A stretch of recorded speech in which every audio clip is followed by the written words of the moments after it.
Good morning. 10 के दमदार trades में स्वागत है आपका। वीरोर में रहेंगे अगले आधे घंटे। इस टफ मार्केट में हमारा साथ प्रकाश गाबा और प्रशांत सावंत जो पिछले शो से हमारे साथ बने हुए हैं वो देंगे, और उसके अलावा रचना वैद्य को जोड़ेंगे हम उनकी फ्रेश पिक्स के साथ, और शेर खान से जतिन गेड़िया भी अपने टॉप ट्रेड्स के साथ जुड़ेंगे। और बिग मार्केट वॉइसेस में आज कालेनियन एसेट मैनेजमेंट के फाउंडर विकास खेमानी से करेंगे एक खास बातचीत। लेकिन पहले नज़र एक बार मार्केट पर 19,400 निफ्टी पर और 44,000 बैंक निफ्टी पर। इन दोनों लेवल्स को होल्ड करने की इस समय कोशिश जारी है, लेकिन आज मार्केट में वीकनेस है। एक बार आप देखिए, इवन मिड कैप इंडेक्स ये भी इस समय अच्छा खासा गिरावट में, करीब ऑलमोस्ट 1% की गिरावट यहाँ पर आ रही है मिड कैप इंडेक्स में। एडवांस डिक्लाइन भी इस समय ख़राब है 1:1.5 का।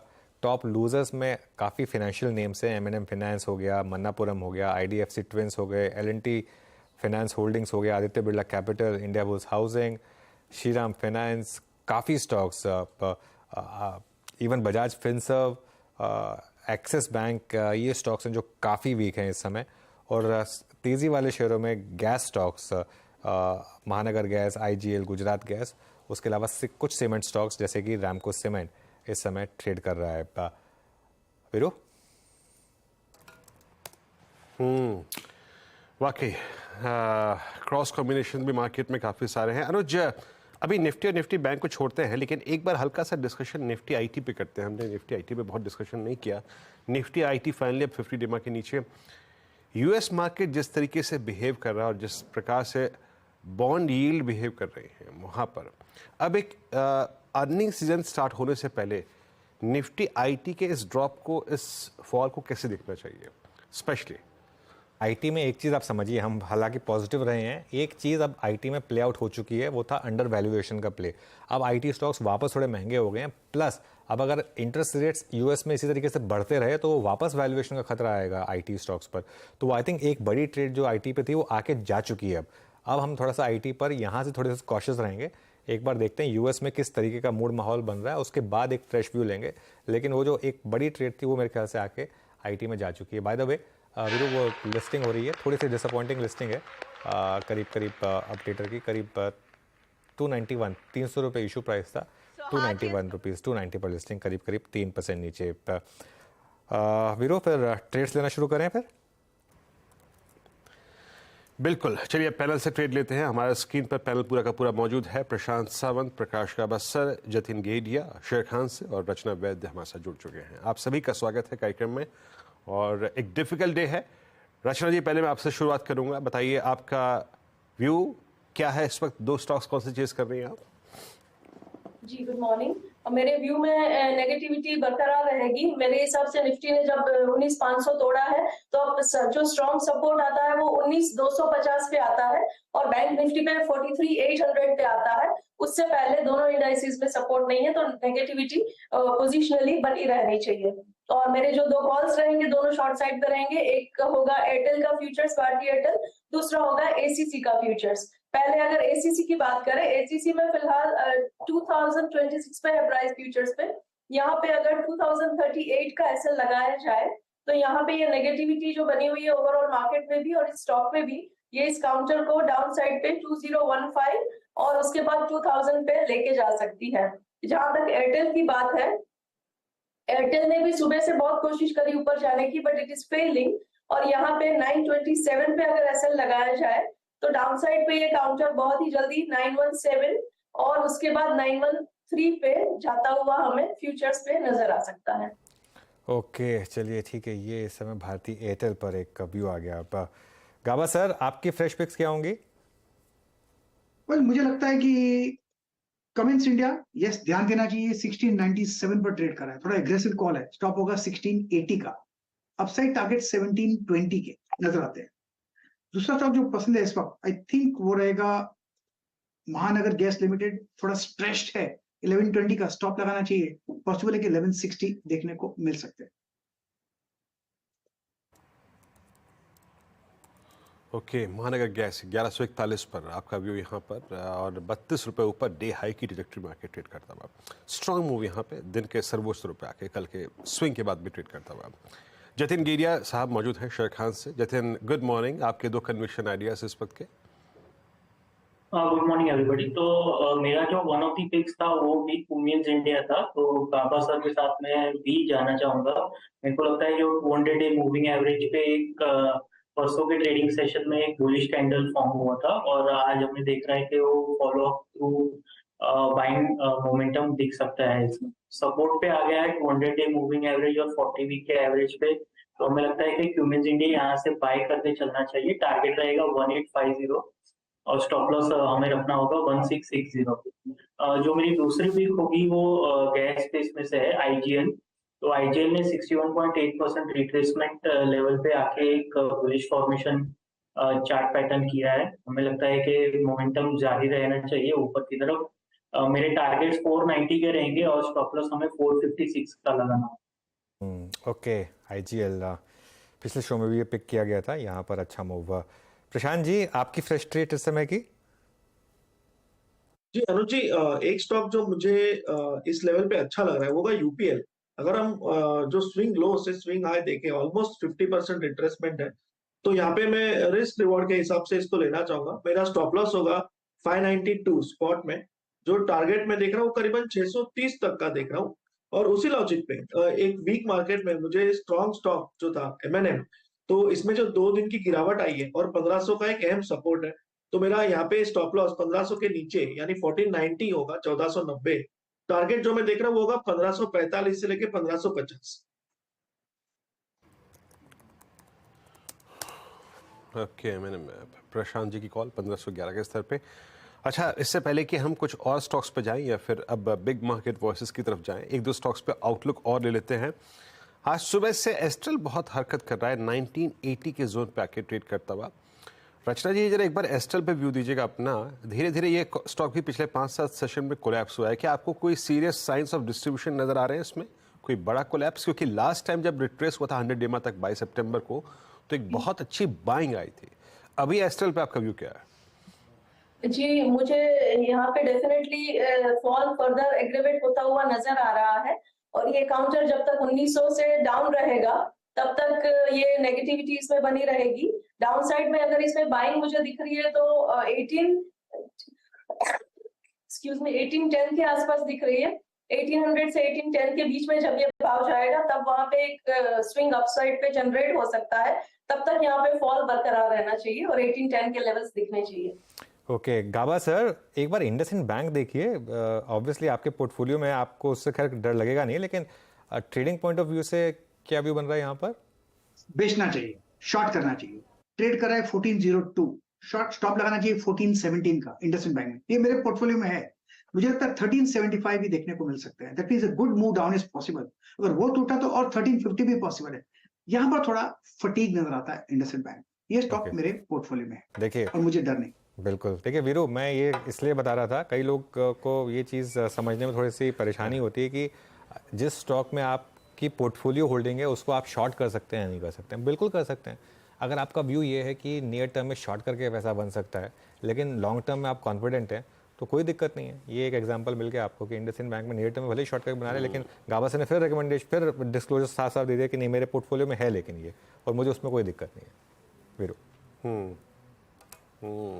वाकई दो चीज़ें होती हैं। जब आपको शॉर्ट टर्म पर्सपेक्टिव से आपके होल्डिंग का स्टॉक, लॉन्ग टर्म होल्डिंग का स्टॉक खराब लग रहा है, तो शॉर्ट करने में कोई एक अच्छा जरिया होता है। और जब हम अपने कुछ दिनों में गुरुकुल की क्लास डिस्कस करेंगे ना, तो एक चीज़ और डिस्कस करेंगे, याद रखिएगा। CNBC आवाज़ का FNO गुरुकुल 28-29 अक्टूबर को आ रहा है। उसमें हम एक चीज़ और डिस्कस करेंगे, बड़ा अच्छा कंटेंट है वो। और वो ये है कि अगर आपके पास किसी स्टॉक की बहुत अच्छी होल्डिंग है, तो आप एक कॉल राइटर बन के मंथली कुछ धीरे धीरे कैसे जनरेट कर सकते हैं। इंडसइंड बैंक उसका, ITC एक समय उसका बहुत अच्छा एक उदाहरण था। खैर, रजिस्ट्रेशन खुले हैं, आप इसमें रजिस्ट्रेशन की प्रक्रिया में ज़रूर भाग लें। ये पैनल आपकी स्क्रीन पर जो आप देख रहे हैं, जो इस FNO गुरुकुल में आपको वो मतलब जो 2 दिन का कार्यकाल, जो समय है, उसमें समझाएगा, पूरा कंटेंट है। मीनवाइल इंडसइंड बैंक पे चर्चा हुई। एक बार बैंक निफ्टी लेके आइए, करीब 44,000 की ट्रैजेक्टरी में फिर स्टेबल होता हुआ, मतलब इसी रेंज में थोड़ा सा स्टेबल हो रहा है। एक बार कैनरा बैंक लेके आइए, आपकी स्क्रीन पे आएगा। मतलब नॉन HDFC बैंक आज थोड़ा सा बैकफुट पे है। कैनरा बैंक आज करीब 377-55 पे आके ट्रेड करता हुआ। रचना जी, कैनरा बैंक पे आपका टेक क्या है इस वक्त? जी, कैनरा बैंक पे जस्ट अ मोमेंट।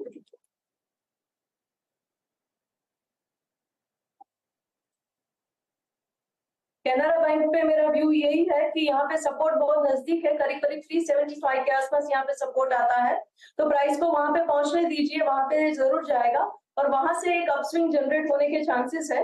अगर 375 के आसपास आप अगर इसको लॉन्ग करते हैं तो 373 पे एसएल होना चाहिए और अपस्विंग इस काउंटर को 381 की तरफ अपसाइड पे लेके जा सकता है। ओके, बिल्कुल। कैनरा बैंक यहाँ पर इस समय मार्केट देखिए अब इस समय थोड़ा सा और वीक हो रहा है। बैंक निफ्टी अब मॉर्निंग लो पर 43,961 पर 43,830 नहीं ब्रीच होना चाहिए। अगर ये हुआ तो और दिक्कत बढ़ेगी। अब देखिए ये एक जो रिकवरी थी उसमें सेलिंग आ रही है 43,930 इस समय। हम करीब करीब डे लो पर आ गए हैं। चलिए एक छोटा सा ब्रेक ले लेते हैं, ब्रेक से लौटेंगे उसके बाद कार्नेलियन एसेट मैनेजमेंट के फाउंडर विकास खेमानी से एक खास बातचीत करेंगे।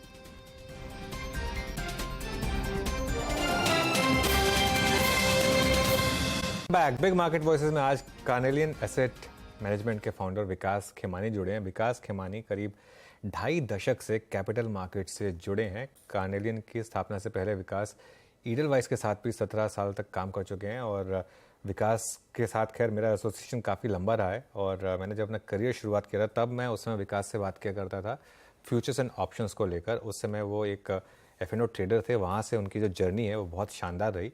उसके बाद वो ईडलवाइस में काफ़ी सीनियर पोजीशन पर पहुंचे और अब यहाँ पर अपनी खुद की एक एसेट मैनेजमेंट और काफ़ी एक आउट परफॉर्मिंग फंड को लीड कर रहे हैं। विकास, गुड मॉर्निंग, बहुत बहुत शुक्रिया आज सीएनबीसी आवाज़ के साथ जुड़ने के लिए। इस टफ मार्केट के फेज को आप किस तरीके से नेविगेट कर रहे हैं? गुड मॉर्निंग अनुज, धन्यवाद बहुत बहुत काइंड वर्ड्स के लिए। एंड आपकी भी जर्नी कुछ कम नहीं रही है। आपको बहुत देखा है मैंने इतने समय से और आप अच्छा एक काम कर रहे हैं। जहाँ तक मार्केट का सवाल है, आई थिंक मार्केट इंडिया तो काफी पॉजिटिव हूँ। एक थोड़ा कंसोलिडेशन का फेज चल रहा है, वो अच्छी बात है। मार्केट्स में कभी भी कोई कंसोलिडेशन का फेज रहना चाहिए। बट मैं मीडियम टर्म और लॉन्ग टर्म से देखो तो मुझे भारत की जो अपॉर्चुनिटी है बहुत अच्छी लगती है, मुझे उसमें कोई दो राय नहीं है। चूंकि हालांकि शॉर्ट टर्म में जो थोड़े से इन्फ्लेशन को लेके, इंटरेस्ट रेट्स को लेके, ग्लोबल मार्केट्स में इंटरेस्ट रेट्स बढ़ रहे हैं, उनको लेके थोड़ी सी एक चिंता का विषय बनाया हुआ है। उसके वजह हो सकता है थोड़ा बहुत करेक्शन आ जाए। मैं कोई मार्केट में बहुत कोई क्राइसिस जैसी सिचुएशन नहीं देखता हूँ। कोई डीप करेक्शन आया ऐसा कोई सिचुएशन अभी तक तो नहीं लग रही है। हाँ बिल्कुल, अगर कोई रिस्क आएगी तो वो विश्व बाजारों से आएगी। उसका इम्पैक्ट सारे दुनिया के सभी बाजारों पे होगा, पर मुझे ऐसा लगता है कि इस बार जो इंडियन इकोनॉमी पे उसका इम्पैक्ट दूसरे बाजारों के इकोनॉमी की वजह कम होगा, क्योंकि हमारी इकोनॉमी अभी काफी वेल बैलेंस्ड है, काफी वेल प्लेस्ड है। तो इम्पैक्ट तो होगा, पर तो उस एक शॉर्ट टर्म करेक्शन के लिए वन प्रिपेयर्ड रहना चाहिए। बाकी मुझे medium term to long term में कोई चिंता का विषय नहीं लगता है। विकास, तो लेकिन ये वाला जो फेज है इसमें किस तरीके के पोर्टफोलियो चर्न्स करने चाहिए इन्वेस्टर्स को? क्या कुछ सेक्टर्स हैं जहां थोड़ा सा कॉशियस होना चाहिए, जो एक हाई इंटरेस्ट रेजिम अगर लंबे समय तक रहने वाला है? जो आपका एक्सपीरियंस रहा है पिछले 25 सालों का, उसके हिसाब से अगर कुछ निकल कर आ रहा है कि कौन से थीम्स या सेक्टर्स अवॉइड करने चाहिए इस मार्केट में, कौन से सेक्टर्स या थीम्स पर निवेश बढ़ाना चाहिए?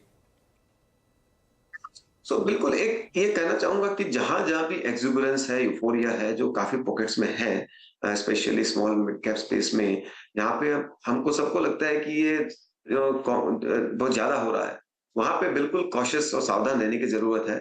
कुछ सेगमेंट है जहां पे लगता है कि मैं ही नहीं कह रहा हूँ कि अपॉर्चुनिटीज बड़ी नहीं है, पर क्या होता है कि जब मार्केट एक बुल मोड में होता है, एक्सेसेस बिल्ड हो जाते हैं और जो एक्सेसेस जाते हैं उसके बाद पता चलता है कि हम लोग क्या सोच रहे थे, ये तो होना ही था। तो जैसा कि आप देखेंगे तो 2021-22 में जो न्यू टेक का साउथ टाइम पे सब लोग इन्वेस्ट किए जा रहे थे, और अभी जब हैंडसेट में सोचते तो हम लोग ही पूछेंगे अरे उस टाइम सब लोग क्या सोच रहे थे, पर लोग ले रहे थे।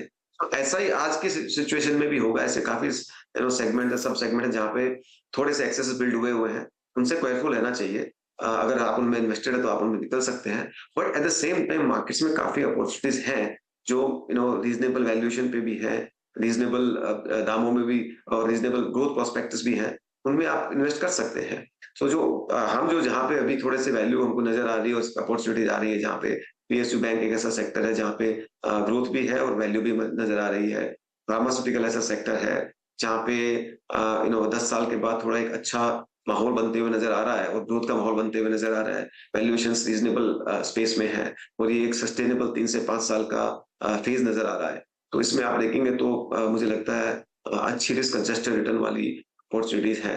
मैन्युफैक्चरिंग के स्पेस में काफी अच्छी अपॉर्चुनिटीज नजर आ रही हैं जो कि इंपोर्ट सब्स्टिट्यूशन और एक्सपोर्ट के बीच में बैठती हैं और कंपनीज उसमें, हालांकि बहुत बड़ी कंपनियां मिलना मुश्किल है, बट मिडिल स्मॉल कैप के स्पेस में ही काफी अच्छी अच्छी कंपनियां उसके अंदर है। तो ये जो जहां जहां आपको एक कंफर्ट आता है वहां पे इन्वेस्टेड रहना चाहिए और जहां पे ये थोड़ी एक्सेस है वहां पे मुझे लगता है यहाँ रिस्क कम करने का एक मौका है। विकास जी, आपका प्रीवियस इंटरेक्शन में भी स्ट्रॉन्ग कन्विक्शन रहा है पीएसयू बैंक्स में, आपने अभी पीएसयू बैंक्स पे टिप्पणी करी भी, और निफ्टी पीएसयू बैंक इंडेक्स कल भी बहुत जर्जर अवस्था में जब पूरा बाजार था ऑल टाइम हाई क्रिएट कर रहा था। अभी यहाँ कमिटेड रहे, बैठे रहे। और एक और बात का, क्या फ्रेश एडिशन की गुंजाइश है सर पीएसयू बैंक्स में, लाइक कैनरा बैंक? आप इंडिविजुअली कमेंट नहीं करेंगे, बट क्या फ्रेश एडिशन की गुंजाइश है इन लेवल्स पे? यहाँ से मेरा मानना है कि सारे के सारे पीएसयू बैंक, लगभग most of the PSU banks में 50 से 100% का रिटर्न दे सकते हैं अगले 2 साल में, जो एक बहुत अच्छी रिस्क एडजस्टेड रिटर्न है। डाउन साइड जो है खराब बाजार में भी मुझे लगता है लिमिटेड रहेगी, और अच्छे बाजार में उनको ये एक लीडिंग रिटर्न दे सकते हैं, तो यहाँ से भी उसमें इन्वेस्ट किया जा सकता है। ओके, यहाँ से भी अगर आप देखें कन्विक्शन विकास जी का बहुत स्ट्रॉन्ग है यहाँ पे, पीएसयू में कमिटेड रही और कुछ एडिशंस और किया सकते हैं। एक दो स्पेस और जिनमें थोड़ी दुविधा रही है पिछले कुछ समय में, 2022 तक विकास जी बहुत स्ट्रॉन्ग कन्विक्शन था, चले भी बहुत स्पेस, वाइट गुड सेगमेंट जिसमें हेवल्स ने एक स्ट्रॉन्ग मूव दिया था, वोल्टास ने स्ट्रॉन्ग मूव दिया था। 2023 और 2022 का सेकेंड हाफ थोड़ा सा कन्विक्शन लेस रहा यहाँ पर। आपका व्यू वाइट गुड सेगमेंट पे इस वक्त क्या है? वाइट गुड सेगमेंट्स के अंदर आई मीन जो एक ग्रोथ तो है, उसमें कोई थोड़ा सा बीच में इन्फ्लेशन बढ़ा था, उसके वजह से डिमांड पे इम्पैक्ट हुआ था, पर एक स्ट्रक्चरल कंजम्पशन स्टोरी का पार्ट है। इंडिया की अगर इकोनॉमी बढ़नी है, $5 ट्रिलियन जानी है, तो कंजम्पशन बढ़ना ही है, और कंजम्पशन बढ़ना है तो ये सबका तो फायदा होना ही है। खाली इसमें एक ये ट्रेड ऑफ करना रहता है कि ग्रोथ वर्सेस वैल्यूएशन का, तो जो इसलिए थोड़े रहे कि वैल्यूएशन अच्छा स्ट्रेच हो गया था, ग्रोथ थोड़ी स्लो डाउन हो गई थी। दूसरा, एक इस सेगमेंट में क्या थोड़ा कंपटीशन भी अभी थोड़ा सा ज्यादा नजर आ रहा है, specially from the white labelled players and smaller players. So वो एक थोड़ा सा एक माहौल वहां पे देखने को मिला। मुझे लगता है कि जैसे जैसे कमोडिटी प्राइसेस थोड़े सेटल होंगे, स्टेबलाइज हो जाएंगे, इनके मार्जिन प्रोफाइल भी ठीक ठाक से हो जाएंगे, और ये एक स्ट्रक्चरल ग्रोथ स्टोरी है जिसमें आपको 12 से 15% रिटर्न बनने की गुंजाइश है। इसमें ऐसे कोई एक्सेप्शनली हाई रिटर्न नहीं बनेंगे, क्योंकि ये स्टॉक्स काफी ऑलरेडी महंगे हैं, तो वहां पे खाली आपको एक अर्निंग ग्रोथ की जो पेस है वो नजर आएगी, जो मुझे लगता है 12 से 15% की स्थिति में ही रहनी चाहिए at a sector as a whole. Companies कुछ में से कुछ ज्यादा कर सकती है, कम कर सकती है, वो आपको स्टॉक स्पेसिफिक देखना पड़ेगा, but at a sector as a whole can be in this range. एक और प्रश्न यहाँ पर, क्योंकि अभी एक बड़े प्रश्न तो यही है कि कहाँ प्रॉफिट बुक किया जाए या फिर कहाँ पे कमिटेड रहा जाए। विकास जी, पावर में पैसा बना है पिछले 2 साल में, आप देखिए ना, NTPC multi year high, multi decade highs, Tata power को देखिए, आरईसी पीएफसी को। यहाँ पे आपका कन्विक्शन अभी भी स्ट्रांग है, कमिटेड रहेंगे मतलब, या फिर एज ए इन्वेस्टर मैं कमिटेड रहूं, इसमें कोई वजह है आपको लगती है कि प्रॉफिट बुक किया जाए? नहीं, आई थिंक पावर सेक्टर की जो आप सिचुएशन है, मुझे लगता है अगले 3-4 साल ऐसे रहने वाली है। उसके कारण ये है कि इंडिया में पिछले 10 साल में पावर सेक्टर में कोई इन्वेस्टमेंट नहीं हुआ, उस पर डिमांड तो धीरे धीरे ग्रो हो रही है। और दूसरी बात, अभी जो जिस हिसाब के चेंजेस हो रहे हैं, जिस हिसाब से हम इंफ्रास्ट्रक्चर में डेवलपमेंट कर रहे हैं, जिस हिसाब से मैन्युफैक्चरिंग में पिकअप हो रहा है, तो जो growth in consumption of power is growing faster, तो आपका इन्वेस्टमेंट सप्लाई साइड आया नहीं और ग्रोथ जो है फास्ट हो गई, तो इसकी वजह से एक काफी बड़ा डिमांड सप्लाई का गैप उभर के आ रहा है। और जो अपने को एक एक्सेलरेटेड सेक्टर में इन्वेस्टमेंट दिखाएगा अगले कुछ सालों में, तो और चाहे वो आप कोई भी पूरी वैल्यू चेन अच्छा करेगी, पावर प्लांट बिल्डर से लेके पावर मैन्युफैक्चरर से लेके पावर डिस्ट्रीब्यूटर, पूरी चेन इसमें बेनिफिट करेगी। और दूसरे कुछ रिफॉर्म्स भी हो रहे हैं, जैसे कि स्मार्ट मीटरिंग अच्छा चल रहा है, जिसको लेके पूरे सेक्टर में सटल रिफॉर्म्स भी हो रहे हैं। तो वो एक पूरा सेक्टर मुझे लगता है आने वाले 4-5 सालों में हो सकता है कुछ ज्यादा समय तक भी अच्छा करता रहे। ओके, विकास, एक थीम जिसमें आपने बहुत पैसा बनाया है वो है डिफेंस। अब लेकिन लग रहा है कि ये थोड़ा सा ओवर स्ट्रेच हो रही है। ये अनुज, मुझे लगता है डिफेंस और रेलवे में भी काफी यूफोरिया जैसा बना हुआ है। मैं कोई स्पेसिफिक स्टॉक पे कमेंट नहीं कर रहा हूँ। एक जनरल आप बास्केट को देखेंगे तो अपॉर्चुनिटी साइज बहुत बड़ा है, उसमें कोई दो राय नहीं है। पर अपॉर्चुनिटी साइज बड़े होके उसको एग्जीक्यूट करके पैसा बनाने में समय जाता है। तो काफी जो स्टॉक्स है उन्होंने अगले 3, 4, 5 साल की ग्रोथ को काफी ऑलरेडी फैक्टर कर चुके हैं उसके वैल्यूएशंस में। तो हो सकता है कंसोलिडेशन या करेक्शन फेज है, ये पूरे सेगमेंट में बन सकता है कुछ समय तक। तो और करेक्शन भी हो सकता है, तो उससे थोड़ा सा केयरफुल रहने की जरूरत है। दूसरा क्या होता है, जब कोई सेक्टर अच्छा चलता है तो अभी क्या होता है, कई कंपनी जो डिफेंस में शायद कुछ काम नहीं भी करते पर वो अपने आप को डिफेंस का प्लेयर बना के बाजार में आके अपनी स्टोरी बनाना चालू कर दे। उस तरह के प्लेयर से बहुत केयरफुल रहना चाहिए। एक 20 करोड़ 25 करोड़ के रेवेन्यू वाली कंपनी का भी मार्केट कैप अगर 200 करोड़ हो जाता है डिफेंस के नाम से, तो वैसी सिचुएशंस पे बहुत बड़ा ध्यान रखना और केयरफुल रहने की जरूरत है। और ऐसी काफी सिचुएशंस आज के समय में बाजार में नजर आ रही है। अच्छा, अब अर्निंग सीजन की शुरुआत होने वाली है, आईटी से शुरुआत होगी। आईटी पर विकास अब क्या व्यू बन रहा है ये साइकिल में? अब इस समय हम कहाँ हैं आईटी में? क्योंकि 2 क्वार्टर के नंबर काफ़ी खराब रहे लेकिन स्टॉक्स गिरे नहीं है, एक्चुअली स्टॉक्स चले वहाँ से। अब क्या व्यू होगा लार्ज कैप आईटी पर? I think see mid cap, हम लोग ज्यादा मिड कैप आईटी पे पॉजिटिव है, पर लार्ज कैप आईटी भी ठीक करेगा, इसमें कोई दरार नहीं। लार्ज कैप आईटी का बेस इतना बड़ा है तो उसकी वजह से उस तरह की ग्रोथ आप उन पे एक्सपेक्ट नहीं कर सकते हो। आईटी जो एक है सेगमेंट, आप हमारी कई बार भी बात हुई है कि आईटी के अंदर जो अपॉर्चुनिटी है बड़ी है। हमारा IT as a sector level export जो है 12 से 15% की ग्रोथ करने का अगला 5 साल का अनुमान है। तो उस इतना जब बड़ा सेक्टरल लेवल ग्रोथ होता है तो उसमें कुछ कंपनियां जो होती है वो 20% ग्रो करेंगी, कुछ कंपनियां 25 करेंगी, कुछ टॉप 10 करेगी। सेक्टर में ग्रोथ की टेलविंड रहेगी। और दूसरा, जब डेवलप मार्केट में जो स्लो डाउन की बातें हो रही है तो वहां पे उसका सीधा इम्पैक्ट होता है कॉस्ट कटिंग पे, और जिसका डायरेक्ट बेनिफिट ट्रांसफॉर्मेशन की वजह से इंडिया की आईटी कंपनी को होता है। तो आप देखेंगे तो ऑर्डर फ्लो की कोई कमी नहीं है। एक कारण ये भी है कि स्टॉक प्राइसेस करेक्ट नहीं है क्योंकि ऑर्डर विंस काफी रही है। एक last year transition in profit growth हुआ था तो वो मेरे ख्याल से सब सेटल डाउन हो रहा है। अगले 3-4 साल में सेक्टर ठीक करेगा। हाँ, इसमें आप कोई ये कैसे अभी अनाप शनाप रिटर्न की एक्सपेक्टेशन नहीं कर सकते, मॉडरेट रिटर्न मिलेंगे। पर ये एक सेफ सेक्टर है जहां पे जनरली कैश फ्लो पूरा कन्वर्जन हो जाता है, डिविडेंड यील्ड अच्छा होता है। तो वो मेरा मानना है कि आईटी सेक्टर कंज्यूमर से ज्यादा सेफ है और ज्यादा बेटर है फ्रॉम रिस्क रिवॉर्ड पर्सपेक्टिव। आप अगर अपनी वैल्यूएशन और ग्रोथ को अगर आप हर लाइक टू लाइक कंपेयर करेंगे तो मुझे लगता है सेक्टर एक अच्छा डिफेंसिव गुड सेक्टर पोर्टफोलियो में रहना चाहिए। ओके विकास जी, बहुत बहुत शुक्रिया आप इस कार्यक्रम में शामिल हुए। सभी सेक्टर्स पे कहाँ बुक करना है, कहाँ पे अगर आप देखें सिचुएशन ओवरबॉट है, कहाँ कमिटेड रहना है, सब पे आपने खुल के बातचीत की। बहुत बहुत शुक्रिया इस कार्यक्रम में शामिल होने के लिए। अच्छा, अब एक काम करते हैं, थोड़ा सा इंडस्ट्रीज पे लौटते हैं। मार्केट्स एट डे लो 19395 और बैंक निफ्टी फाइनली 43,932 दिन के सबसे निचले स्तर पे आके ट्रेड कर रहा है। रचना जी, अभी आपको मतलब क्योंकि इंडेक्स तो खैर बहुत शार्प लॉसेस इंट्राडे में दिखाई चुका है, मुझे नहीं मालूम कि कितना रिस्क रिवॉर्ड रेशो अच्छा है यहाँ पे फ्रेश शॉर्ट जाने में, लेकिन कुछ शॉर्टिंग के और कैंडिडेट्स जो कि लॉन्ग टर्म एवरेजेस को वॉलेट कर रहे हैं इस वक्त? नजर टेक महिंद्रा पे है। टेक महिंद्रा में काफी वीकनेस है और यहाँ पे ये वीकनेस फर्दर लोअर इस काउंटर को 1190 की तरफ लेके जा सकती है और यहाँ पे एक शॉर्ट पोजीशन बनाई जा सकती है टेक महिंद्रा में। और अपसाइड पे इसका एसएल होना चाहिए 1215 पे, डाउन साइड पे पहला टारगेट 1190 और उसके बाद 1170। तो टेक महिंद्रा में एक ब्रेकडाउन है जो कंटिन्यूड है और उसका सपोर्ट अभी दूर है। अनुज, आज एचडीएफसी बैंक ने थोड़ी सी गुगली फेंक दी, अदरवाइज पूरा बैंकिंग डाउन है। क्या फाइनली निफ्टी बैंक 100 डेमा की नीचे की और निफ्टी अब 50 डेमा की नीचे की ट्रजेक्टरी को एक्सेप्ट कर रहा है? वीरो, एक चीज़ कहूँगा, मैं पिछले 5 मिनट का एक ट्रेंड देख रहा था। पिछले 5-6 मिनटों में पुट प्राइसेस कोलैप्स करने शुरू हुए हैं बैंक निफ्टी के और कॉल प्राइसेस में थोड़ा रेजिलियंस है। अब ये हो सकता है कि सिर्फ 5 मिनट का एक ट्रेंड रहा हो, लेकिन एक जैसा मैं कह भी रहा था कि 43,830 जो पिछली सीरीज़ का लो है वो काफ़ी इंपॉर्टेंट है। तो मुझे लग रहा है कि एक कुछ लोगों ने होप ट्रेड लिए वहाँ पर 43,830 का स्टॉप लगाकर कि अगर ये 43,830 टिक गया तो शायद एक रिकवरी आ जाए। जैसा आपने बोला आज HDFC बैंक ने एक थोड़ी सी गूगली थ्रो की है, अगर HDFC बैंक भी अपना नॉर्मल पैटर्न दिखाएगा तो मार्केट काफ़ी वीक हो जाएगा।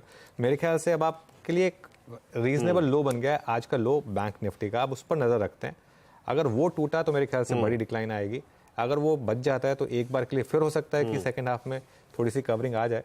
तो दोनों तरफ की ट्रेड्स के लिए ओपन रहिएगा इस मार्केट में, इस चीज़ का ध्यान रखिएगा। ऐसा नहीं है कि one way completely total collapsing market है, ऐसा भी नहीं है। थोड़ा लोअर लेवल डिफेंड करने की कोशिश ज़रूर कर रहा है मार्केट, और ये तो काफ़ी क्लोज सपोर्ट से, काफ़ी स्ट्रॉन्ग सपोर्ट है 43,830 वाला। उसको अभी के लिए एक बार के लिए तो बचा है, दूसरी बार जाएगा तो नहीं बचेगा, लेकिन एटलीस्ट पहली बार तो बचा रहा है उसको वीरू। चलिए इंडस्ट्रीज पे चर्चा हो गई, कॉल्स हो गई। रचना जी मेरे से चैट पे पूछ रही थी कि वीरेंद्र जी जो आपने वो इमेज दिखाई थी वो दूसरी इमेज कहाँ की है?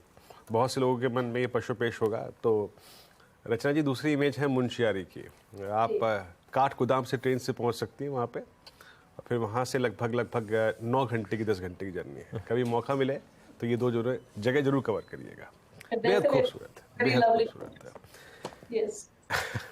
है। Amazing amazing. भारत का कोई जवाब नहीं मैम, उत्तराखंड हिमाचल का कोई जवाब नहीं है।